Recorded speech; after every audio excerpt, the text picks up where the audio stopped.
Okay. I asked my friends for some recommendations on what to play next, and Jeff gave me Horsemaster, which is in the previous video. Now he also suggested My Father's Long, Long Legs. It's a game by Michael Lutz. It says parts of this game makes use of sound effects. Play with headphones for the optimal experience. Great. Okay.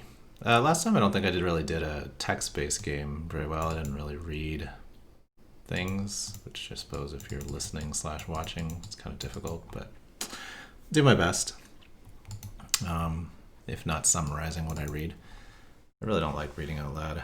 Reading to my daughter is a chore. All right. So let's see. Start.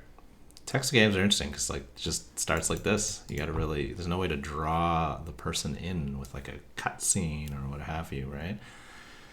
My family lived on the southern edge of a certain Midwestern industrial city in an old house. Am I supposed to know? Old enough that its basement still had a dirt floor. It's not old. Oh, cool. It keeps that. It's not yet old enough to openly question a parent's behavior, but certainly old enough to recognize its oddness when my father began digging. I retain only a single clear memory of the time before the situation became alarming when my father forsook sunlight forever. I'm sitting at the bottom of the wooden stairs that led down to our basement. Ahead in the dimness stands my father, up to his waist in the hole.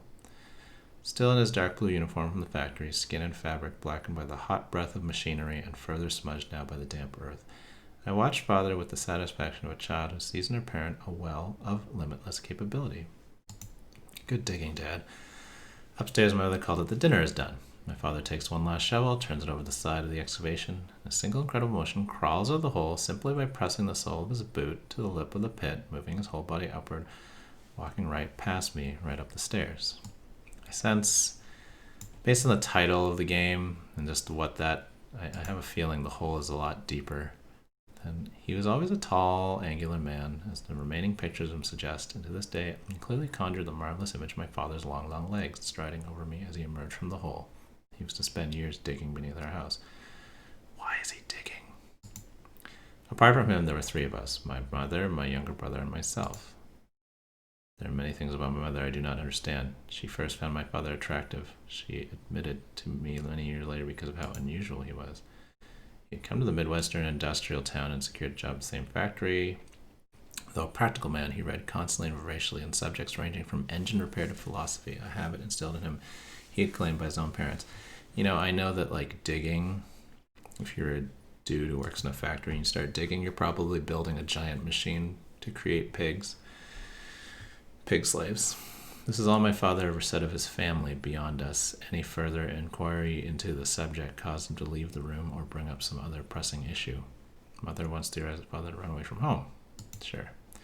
Whatever his reasons for leaving his family behind, my father did not wait too long before beginning a new one. I was born only a few months after my parents were married. So, born out of wedlock. Within a few years, my father made enough money that my mother could stay home and watch over me, and not long after my brother. One night, when my brother was a year old, father came home and pulled a brand new shovel from the back of his pickup truck, sent it in the basement, began to dig. Like you do. Actually, Jillian brought me home a new shovel. I put in some cherry bushes. Great. Getting a new shovel is great. I understand. My basement wasn't concrete. Oh man. He's preparing to put down a cement floor. Oh, there you go. Full or partial reno. Lovely. As a child, the movements of adults were still largely mysterious. I do not know the specific circumstances in which mothers realized this motive was untrue. Nor do I know exactly what transpired when father told mother that they must go to the basement to discuss the matter closer to its source. For after the door shut, my brother and I were left alone in the house. My brother cried. I lay in my bed, pillows pressed to my ears. Mother reappeared quietly, prepared meals, and locked herself in her bedroom shortly before father returned home and began digging away again. Great. This is good. My father stopped sleeping in the bedroom with her, instead taken to the basement, a decision which coincided with the first signs of his terrible metamorphosis. The changes were slow. Oh, is her father's name Mandus? Let's call him Mandus. Mandus began to grow paler, and by the time the factory closed and he could spend the whole day in the basement, he was as white as chalk. Mandus is from Amnesia, Machine for Pigs. I played that earlier. It's stuck in my brain. Perhaps it was his general evidence of wear, the change in skin tone and his subsequent emaciation that made him look taller, as if his height increased in proportion to the depth of his project in the basement. Meanwhile, my mother put my brother into preschool and sent me to a latchkey program while she worked to support us. In what seemed a deliberate contrast to my father, she grew somehow darker and smaller. My father dug uninterrupted in the basement for at least a decade, and once I started high school, he did not even... Oh, that was cool how that just popped up. Very neat little segue there. He did not even leave the basement to us for dinner, and then disappeared. Then my mother left him. Father was sufficiently enveloped in his life's task. There was no need to replay the arguments from my childhood. Whatever desire he once had to keep us home with him had fallen away, lost in the depths of that pit. On her own, mother seemed to physically decompress, to become less bowed. She spoke more, laughed more. She had friends and lovers. We did not see my father at all after we left. On the day we left for good, he did not even come out of the basement, though by that point it was questionable how easily he could get through the doorway. So tall he had grown. It was not until many years later that my brother suggested we pay a return visit to our father's house. Oh dear. Needless to say, my brother and I had different experiences of our early home life. Let's just go with I. A year or so before we left, my father was the last time I ventured down in the basement. My brother's out with friends, having reached the age when he realized the awkwardness that resulted from bringing visitors to our home. Yeah, because your dad's, well, whatever. If your dad's in the basement, he's not going to embarrass you. And mother had locked the door to her room. Father was caught laboring in the basement. I was doing homework, watching TV, then came a knock at the door. The man on the porch was squat. Obviously, that dude needs to dig more, but dressed neatly in a suit coat and hat. A pair of very small spectacles were perched on the end of his nose, looking minuscule in comparison to his large round face. "Hello, young lady," he said to me in a labored voice. This is Midwestern. I don't know what that means. "Is your father home?" Yeah, he's not from here. "Who are you?" I asked. The man tipped his old-fashioned hat back on his head, smiling with rubbery lips. "You'd have no reason to know me, of course, but I'm your uncle." Oh. I left the man on the porch, the door locked, while I went to seek my mother's help. Thus I discovered she was unresponsive, as she often was these days, because of the laudanum. This left me with only option to summon my father from the basement. Oh, child yells down the stairs, "Mandus! Mandus!" He did not respond when I opened the door and yelled down, though I thought I could hear faintly the sound of his digging. I looked back to the front door where I could see through pebble glass the rotund figure of the man who claimed to be my uncle, and descended into the stairs. The only light as always came from a single bulb hanging from the ceiling, of course, because when you're working on a renovation, you need just that perfect amount of light. My father had learned to operate in these conditions, but for me the lack of illumination cast the labyrinth below into a mess of confusing and seemingly contradicting paths of damp black earth and only slightly blacker shadow. I picture like literally nothing in here except just a dirt floor and a guy digging a hole. Father had first known to dig straight down, but he played Minecraft. He elaborated his original plans, angling outward from the center of the basement at a depth of perhaps 15 feet. 1 square down, 1 square over. Well, a few squares down. From there, he began to hollow out the entirety of the basement with one long looping path, threaded and bent around itself like some monstrous length of viscera, all the while continuing his march downward. I stood on the bottommost stair that, as I thought of it, still properly belonged to our house. By my feet was a stack of unfamiliar books. He's got books. They were all with blank but warped brown covers. Next to them was what appeared to be an antique child's rattle caked with dirt and several rocks chipped into various unnatural but vaguely instrumental shapes. I turned to the void and called for my father. "Mandus!" No response came, but I grew more certain that I could hear, however distantly, the sound of father's shovel. I called for him again. "Daddy!" This time giving also my purpose for interrupting his work. "There's a man at the door," I said. He said? He says he's my uncle. I stood and waited, and as I did so, the sound of digging stopped. God, I hope I have my sound on. It claims to have sound. I have sound on. I don't know. He emerged, narrow bends, his pale skin covered only by the rags of his clothing, and everywhere dusted gray with soil, including, I noted, the corners of his mouth, which seemed stained particularly thoroughly and much more darkly. "Your uncle," father rumbled, not quite asking a question. He then added, "My brother." I nodded. "Show him in." The squat stranger, who I remember smelled of sour milk, seemed elated. I led him down the basement stairs, his agitation growing exponentially until I saw my father standing at his full height. It must have been at least 8 or 9 feet. I knew to take my leave, and as I ascended, I heard the visitor remark that my father seemed to have done very well for himself. all things considered. I never again saw the man who claimed to be my uncle, either that day or any day after. Perhaps not coincidentally, this is also my last clear memory of my father, and the one that returned to me many years later when my brother suggested we return to our father's house. Okay, we have to go through the brother's story too. Brother was young. Digging was normal, for a fact of life to him. It seemed obvious to me that something was wrong with our home. Its wrongness was screamed, I thought, by the chilly terseness with which our mother moved through it, returning home from work in the late afternoon, serving meals, and retiring to her bedroom. The wrongness was screamed, of course, by my father, who, after losing a job at the factory, spent nearly all day in the basement, emerging at irregular intervals to eat and use the toilet. To say nothing of the physical changes he underwent as time went on. The wrongness was screamed by my own actions, the heavy where I felt that at any moment the fragile equilibrium of our home would be upset and my brother's friends would witness the terrifying truth of our family situation, a situation I myself could not begin to articulate, which I felt ashamedly that an outsider would. My brother, young as he was, saw nothing wrong with inviting friends to our home, and even taking them down to the basement. Okay, see what he called, after our father's example, I believe, the renovations. The friends never asked to return to the basement after my brother took them down there. Some of them quietly deigned to never return to our house at all, much to my relief, though my brother was disappointed. I recall only one instance when my brother was perhaps 7, when one of his playmates made a scene. My brother's friend came from a religious family, which may have been part of the problem, but that also be something I recognize only due to my own biases. At any rate, though his cosmology was different from my own, he at least shared some of his anxieties when he attempted to explain to my brother that our father's project in the basement was deeply unnatural.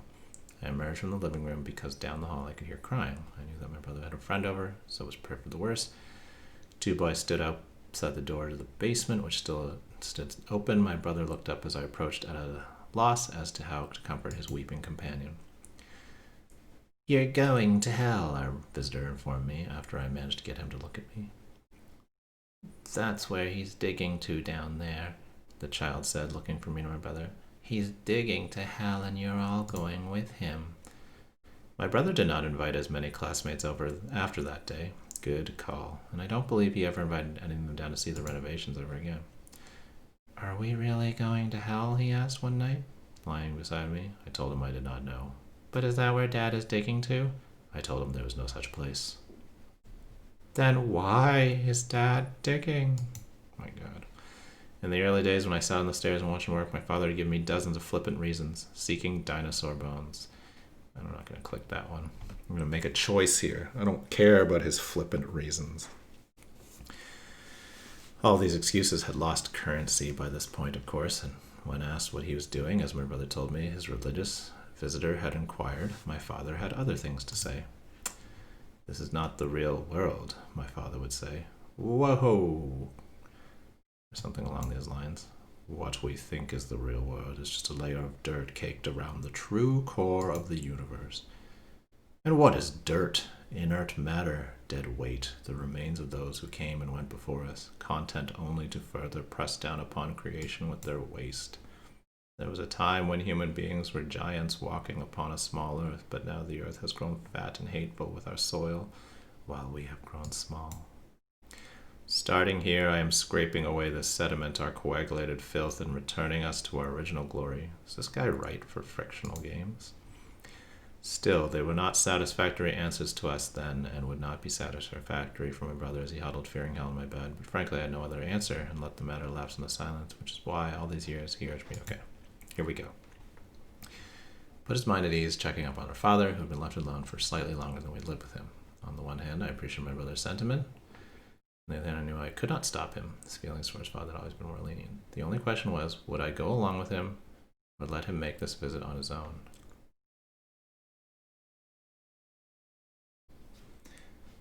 Big choice here. Let's go. We decided upon a day's visit at our home, when we assumed our father still lived, and decided to meet there one afternoon the following week, but there must have been... the game makes a thing happen anyway. Oh, I was late. I must have been late. But why would you just go in? The alternative is that for his own purpose, my brother arrived early to see our father before I did. And I do not wish to contemplate why. The town was considerably less industrial than it had been, though the taste of industry laced our water and air. The old neighborhood, not the most affluent. The houses up and down the block stood weathered blah, blah, blah. Sorry, I don't. Descriptions are good, but anyway. The only sign of habitation was a single car, my brother's car, parked outside our old home. The doors were locked, the windows rolled up. A hand pressed to the hood told me it was not warm, but apart from that, I had no way of guessing how long the vehicle had been there unattended. I had the house waited. It seemed not much different from the rest of the building, scraped down to gray bones by the elements. The windows were gone, without even slivers of glass remaining, and the porch had bowed. Now held a stagnant pool of rainwater. Bowed. The front door stood open at an angle, its lowermost hinge having rusted and snapped in two. Stepping carefully on the rotten porch, I slipped inside and found myself in the old living room. The floor was littered with trash and chunks of plaster dropping from the ceiling. The TV was gone. The couch had collapsed and now seemed covered with mounds of some sort of gray mold or fungus. Ahead was the central hallway of the house, and I could see that the door to the basement had been removed. Brother! I stood for a moment looking down in the unremitted darkness. Of course, the power was out, disconnected long ago. A flashlight lay on the floor. My brother's. The flashlight was new. I flicked it on, pointed down the basement, far enough only to reveal the foot of the stairs. I called my brother's name again and waited. There was still no response. Oh, that was the little pause is creepy. I have to pee. Assuming the basement's anything like as I had last seen it, my brother could have easily gotten hurt if he went down without his flashlight. He might have been lying down there just beyond the stairs unconscious. I had to make sure. Flashlight ready, I went into the basement. Oh, don't you. Wait a minute. Was I? Huh?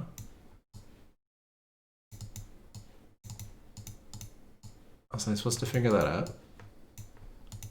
Or is something wrong with my screen? If I look on the preview of the recording, doesn't appear there either. Is my brightness too low?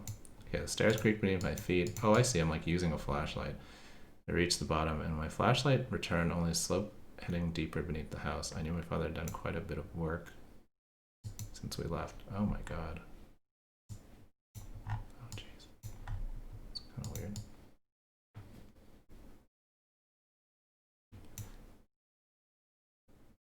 Oh, okay. We get choices here. What do we have as a knowledge base? Nothing. Let's just go down.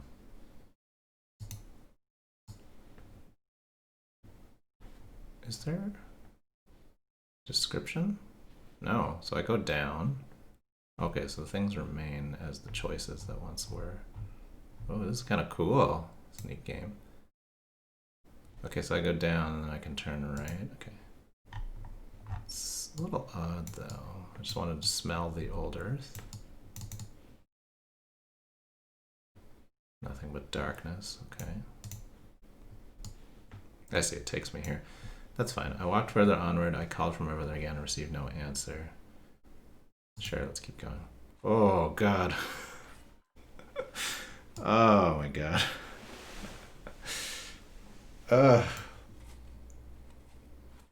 The sound of digging. Okay, let's go. Let's go.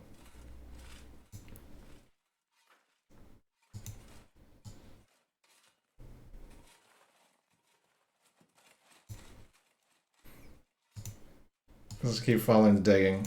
The sound of shoveling did not break his rhythm, as if the digger did not know or care I was there. The digger. Does it not give a description of the digger? No, it's just... Asking where my brother is not useful. I walked further onward. Okay, let's call for him.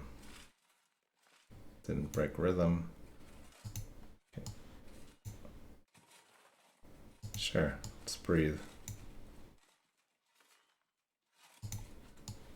Digging. Digging. Oh god. Is there a way to know how long I've been down here? Where's my cursor? Are you fucking kidding me? Where's my cursor? Oh. That humming is... He's humming You Are My Sunshine. Here, I'll up the recording. god. This is terrifying. Jeff, what is wrong with you? I did not find my brother. Why is the scrolling here? I do not know what to tell her mother. I did not want to get over what to do. It was true, I gave up my search, but once I saw what lived there, had been living there for all these years, I more precisely what had grown there, I ran. Somehow by my own luck or by some other's design, I made it out of that darkness, though my brother had not. He may still be alive. I came face to face with the terrible result of father's attempted renovations of a rotted world. I once told my brother there's no such place as hell, but wherever my brother is now,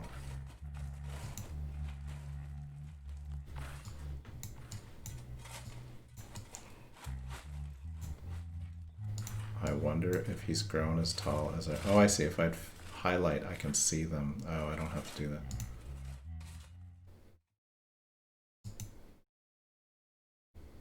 Holy shit. That is... Twine is pretty cool. Jeff, that is messed up, dude. Flashlight effect. Yeah, that's pretty cool. Shovel sound. Who did the singing? Okay, well, it's a great scare to have on a Friday morning. Thanks, Jeff.